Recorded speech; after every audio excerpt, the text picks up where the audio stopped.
Hello guys, welcome to my YouTube channel. So, ano ba ang sitwasyon na ngayon kay Soto? Ganda. Ganda ng mga laro niya. Double-double bago niya iniwanan ng Japan.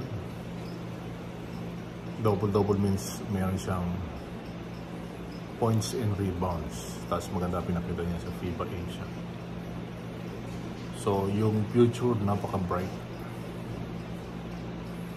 Pero syempre, marami pa rin mga kailangan i-develop. Maging bato-bato talaga ang ating kababayan na si Kay Soto. At comparison naman ni Chot Reyes at ni team ko, napakalaki. Makita natin doon may sistema talaga. Si Coach Tim Con at great motivator. So balik ulit sa hilig ang ating kababayan na si Kay Soto. At ako napapabalita mayroong kontrata na ibibigay sa kanya. Narinig ko sa Orlando Magic.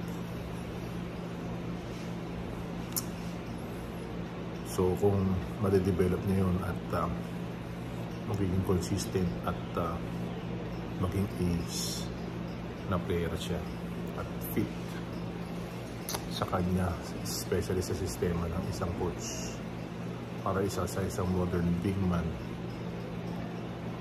lalabas ang laro ng ating kababayan sa Facebook. Sa TSF, lumabas yun kasi yung system ng TSF coach ay may similarity sa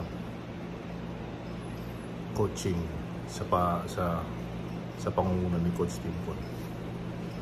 At alam ko nakikita na rin ng Yokohama kung paano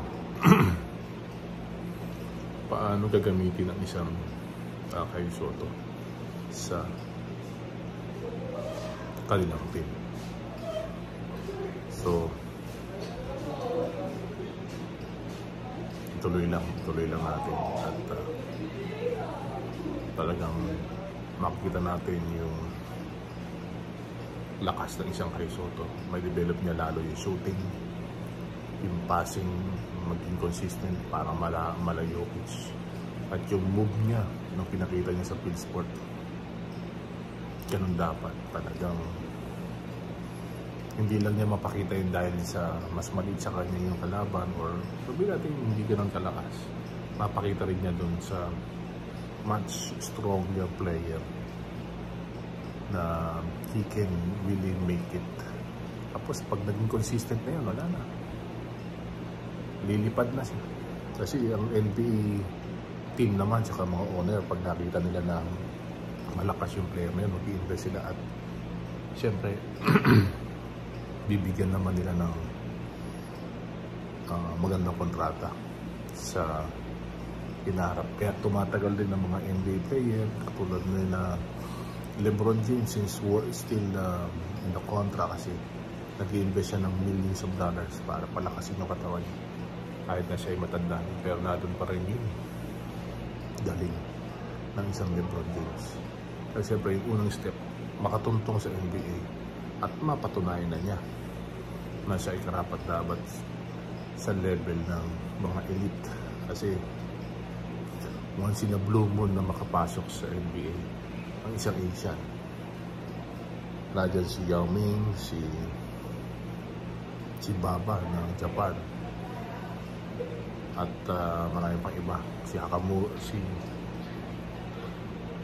maraming Asian na rin na nasa NBA. So possible makapilang na ang ating kababayan na si Kay Soto.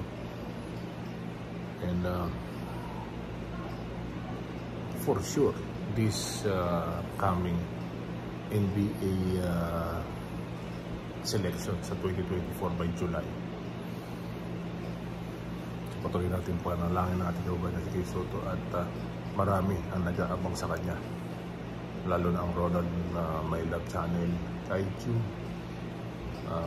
Corner, Kay Soto fans, fanatics at marami pang iba.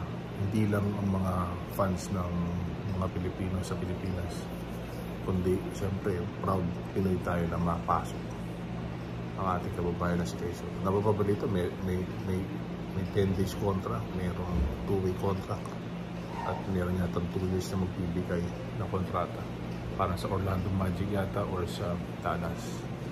So malalaman nga natin yan sa susunod na araw. Kay Soto, for sure, 110% ready na sa NBA sa pangatlong trial na pagkakataon.